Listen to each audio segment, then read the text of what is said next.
26 House Democrats urge DOJ to continue moratorium on federal executions.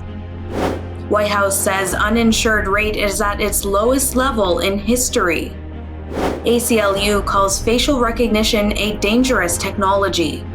Representative Tlaib says Congress must stop funding Israeli apartheid.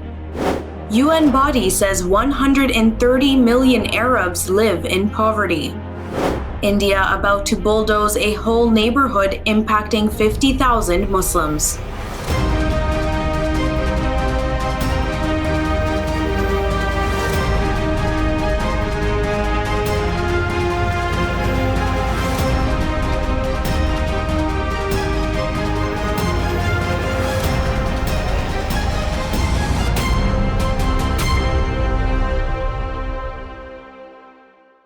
From Toronto studios, this is the Muslim News on Muslim Network TV. Assalamu alaikum, I'm Saamiyah Syed. Our top story tonight, 26 congressional Democrats are calling on the Biden administration to continue its 18-month pause on federal executions.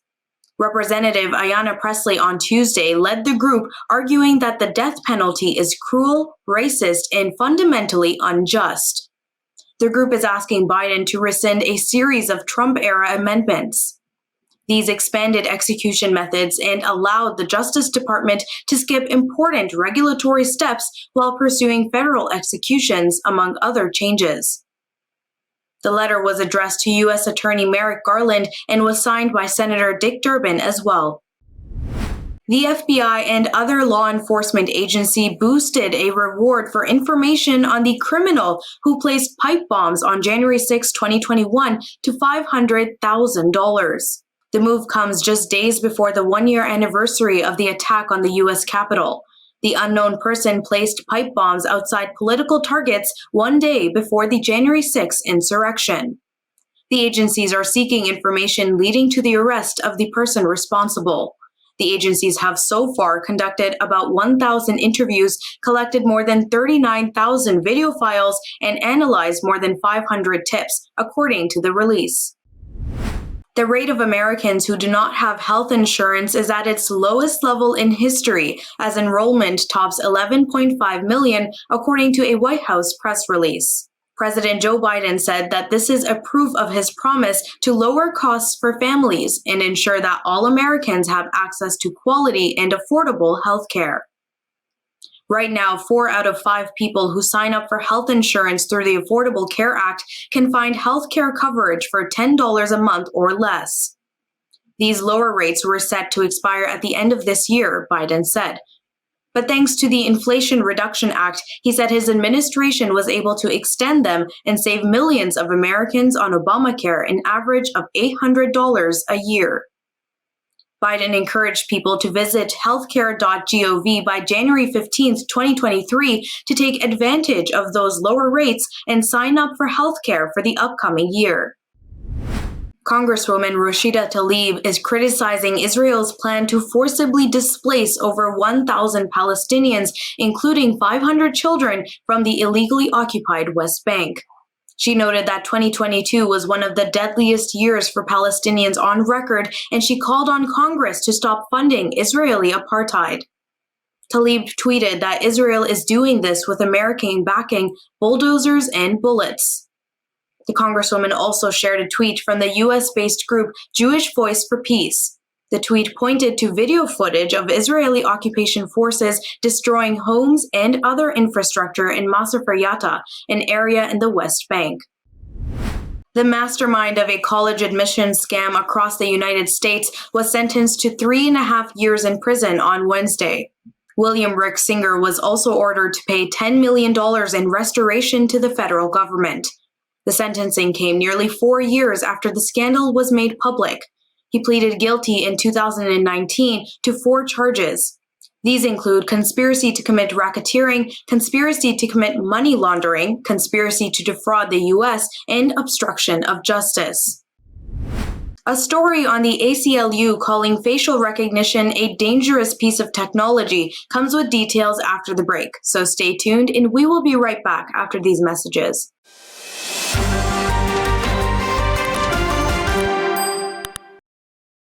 Welcome back. On Tuesday, the ACLU stressed the danger of facial recognition tools and said that law enforcement must drop this dangerous technology. This was in the wake of a case of mistaken identity in November revealed this week by the digital rights group Fight for the Future on Twitter. The organization shared the story of Randall Reed, who was first reported by the New Orleans-based news outlet NOLA.com. Instead of enjoying a late Thanksgiving meal with his mother in Georgia, Reed spent nearly a week in jail that month. He was falsely identified as a luxury purse thief by Louisiana authorities using facial recognition technology. Reed, a 28-year-old black man, was misidentified as one of the 3 people who allegedly stole over $10,000. Fight for the Future highlighted that many police officers can use facial recognition systems without publicly disclosing it. The National ACLU has previously called on policymakers to end law enforcement use of facial recognition technology across the United States.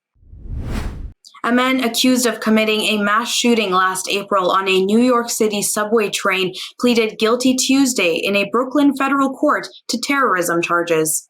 Frank James, who opened fire on the crowded train, wounding 10 people, said, "My intention was to cause serious bodily injury to the people on the train." The 63-year-old pleaded guilty to 10 counts of committing a terrorist attack or other violence against a mass transportation vehicle carrying passengers and employees. According to court documents, James used a Glock 17 pistol he legally purchased in Ohio to conduct the mass shooting. He set off smoke grenades before opening fire on the train. James was arrested on April 13th at a McDonald's. He is scheduled to stand trial in late February and faces a maximum sentence of life imprisonment. 1/3 of the Arab population lives under the poverty line, a UN body said Saturday. A report by the United Nations Economic and Social Commission for Western Asia said that poverty has increased in Arab countries to affect nearly 130 million people. Unemployment in the Arab region registered the highest rate in the world in 2022 at 12%. Ahmed Momi is the lead author of the report. He said that despite the region's positive growth outlook, there are significant discrepancies among countries. These have been made worse by the war in Ukraine. Momi said the current situation presents an opportunity for oil exporting Arab countries to diversify their economies away from the energy sector. He added that this would be by accumulating reserves and investing in projects that generate inclusive growth and sustainable development.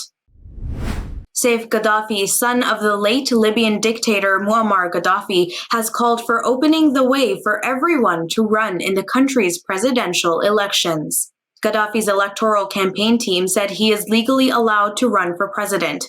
In November 2021, Libya's election commission said he was ineligible to run. It pointed to articles of the country's electoral law stipulating that candidates must not have been sentenced for a dishonorable crime and must present a clean criminal record. Gaddafi had been convicted on charges of war crimes in 2015 for his part in fighting the uprising that removed his late father in 2011. Southern Libyan political analyst Wissam al-Kabir told the Middle East Monitor that the goal of Saif al-Gaddafi's team's speech now is to put pressure on the House of Representatives and the state to bring an end to the conditions for running for president. The Indian Supreme Court has stayed a lower court order to bulldoze a neighborhood on 1 week's notice, a move that would have impacted 50,000 Muslims. The order was directed at a colony of the Himalayan town of Haldwani, which is over 180 miles from the capital, New Delhi. If implemented, it would have demolished 3 government schools, 11 private schools, 10 mosques, 12 madrasas, 1 government public health center, and 2 government colleges, which have been in place since 1952. It would have also destroyed a Hindu temple attended by many poor Hindus in the area. Residents are accusing the BJP-RSS government of intentionally targeting Muslims. The court will now hear the matter on February 7th. A Pakistani businessman has won a major case against the UK Home Office. The UK government admitted that the country's former Home Secretary Priti Patel acted unlawfully when she cancelled Jabir Motiwala's visit visa and detained him at a UK jail. Motiwala was fighting the US government's attempts to extradite him from London to Washington at the time. This was to face charges of terrorism. These could have resulted in lifetime imprisonment. His extradition to the US case collapsed after the US government withdrew its case. This was based on an FBI recording setting him up in a drug smuggling deal in America. The UK government agreed to restore his visa and award damages for being held unlawfully in prison. It also agreed to return the thousands of dollars in legal fees that Motiwala had to pay for this judicial review. Coming up after the break is our in-depth analysis segment, so stay tuned and we will be right back after these messages.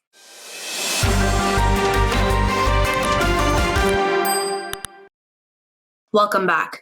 The COVID-19 Wall of Memories tells the story of COVID-19 in America. To learn more about this initiative, let's go to Edward Ahmed Mitchell. Over to you, Edward. Thank you, Saamiyah, and assalamu alaikum, everyone. Bismillah, alhamdulillah, wa salatu wa salam rasulullah. This is Edward Ahmed Mitchell. I'm very happy now to discuss something that is so important to not only the people you're going to hear from today, but our entire country. It's something that impacted all of us and something that we need to reflect upon. That is the COVID-19 pandemic, how it impacted the American people, and what Muslim leaders did to try to help people cope and deal with this and remember those we have lost. I'm very happy to have this important discussion with our two guests, Mohammed Nasarullah and Ruth Nasarullah. Many of you may know them. Mohammed is a longtime resident of Houston, Texas. He's a former project manager who worked on the NASA projects for over 40 years. He is the former board chair and president of CARE Houston. He serves right now as the president of Amnesty International, Bay Area, Houston. He is also on the executive board of the Multicultural Center in Webster, Texas. Longtime activist, community organizer. May Allah bless him for his work. We also have with us Ruth Nasarullah, who is a freelance journalist, also based in Houston. You might guess the connection there. She is president of the Houston chapter of the Society of Professional Journalists and a member of the Society for Environmental Journalists and the Association of Healthcare Journalists. She is also a certified Texas Master Naturalist and a certified interpreter guide. She has a master's in journalism from Emerson and a master of fine arts in creative nonfiction from Gucher College. And Ruth is also a wonderful member of the community. May Allah bless you as well, Ruth, for your work. So let's dive into this discussion. Mohammed, first, tell me about the COVID Wall of Memories. What was this project? Tell us about it. So back in 2020, when the pandemic hit our country and we were seeing in the news the number of people who are getting infected and number of people who are getting hospitalized and dying, all we would see in the news were numbers. I mean, numbers, thousands and thousands, and we would wonder, who are the people behind all these numbers, and slowly we started finding out that these numbers were people who were in our community, in our schools, teachers, doctors, nurses. So when the number of people who died in our country reached 100,000 in the April-May timeframe, we felt like we needed to do something to remember and honor and memorialize these victims of this terrible disease. So we got together, jotted down our ideas, talked to a few folks, and we decided that we should create a virtual memorial to honor all these folks who are dying of this terrible disease, this pandemic. And we started working with a website developer to create this virtual memorial. And it has two purposes. It's the first mission is to honor, remember, and memorialize these COVID-19 victims in our country, and the other mission is to tell the story of COVID through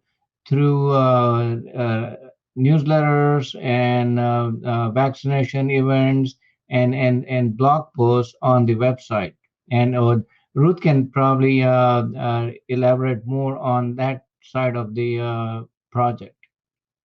Mohammed. Thank you, Mohammed. Let me go to you, Ruth. So tell us about, the impact this had in the community. How do people respond to it? Was it helpful? What's your thought looking back on it now?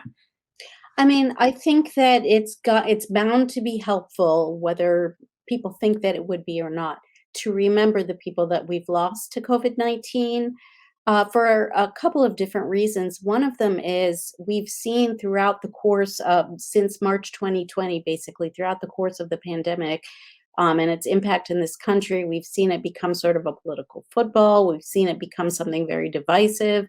And we've also seen people's attitudes towards it change, attitudes towards taking precautions change. I hear the phrase post-pandemic, and I think we're not there yet. Remembering how many people passed away from COVID is really important to inform that kind of conversation. So I think that for the community at large, it's important. I think also, of course, it's always important to individuals and to families to have the opportunity to remember and to honor their loved one who died. I find that very often when I talk to people who lost loved ones to COVID, it's sort of a little bit different conversation than I've had with other people. It seems like there's something particular about COVID that is sort of a specific kind of grief. We haven't had something like this happen in 100 years, in a century. So it fulfills a number of purposes. No, I mean, I think you're right, Ruth. I mean, we have to remember back to what it was like in COVID. If you got sick, you were isolated in the hospital, you had people were passing away with a nurse by their side instead of the family member, And again, I know you lost members of the Muslim community there, as we did around the country. May Allah grant them the highest rank of paradise. So tell me, Mohammed, a bit about, how your community has been changed by that experience. Do you think people, take their deen, life, the purpose of life, a little more seriously after seeing such a horrific event occur? Just what's your take on how people have been impacted by COVID, the wall of memories, in recent years? I think most people in general are taking this pandemic seriously. They are following the precautions and the safety safeguards, getting vaccinated. For the first couple of years, because of the pandemic, the CDC regulations, there were no congregational prayers in our local masajids and all that. But since late 21 or early 2022, we have seen folks returning, initially with mask mandate, but still attending congregational prayers. And in general, at least in our community here, local community, most folks tend to take this pandemic seriously. But if I had to put a number on these, I think like 80% or so are taking it seriously in our area. But there are still pockets of folks that still think that this whole thing is a hoax, and they would refuse to get vaccinated and all that. Yeah, I mean, that's, no matter what happens, anytime a major event happens, there's always some people who just won't accept reality, right? There are also reasons why you might not want to take something or do something, but just deny it's a real occurrence or tragedy. I mean, you all have seen it. You put it on your wall, all these people passing away. That's not imagination. It's history. That's a fact. So we ask Allah to have mercy upon the members of the community who are lost, and reward you both for, creating a way for people to cope and remember their relatives. So they're not just a statistic or a number, that's forgotten on the million people who passed away, but something locally that recognizes the people for the human beings they were. So may Allah reward both of you for those efforts, and may Allah protect us from having to do anything like this again in the future. But inshallah, we all hopefully, grew stronger as people as a result of this. So thank you, Ruth, and thank you, Mohammed, for your time today and for your work on this issue. Thank you very much. Thank you. We look forward to having you back in the future, inshallah. Thank you. Thank you. Assalamu alaikum. Okay. And Sami, we'll send it back to you. Thank you so much, Edward.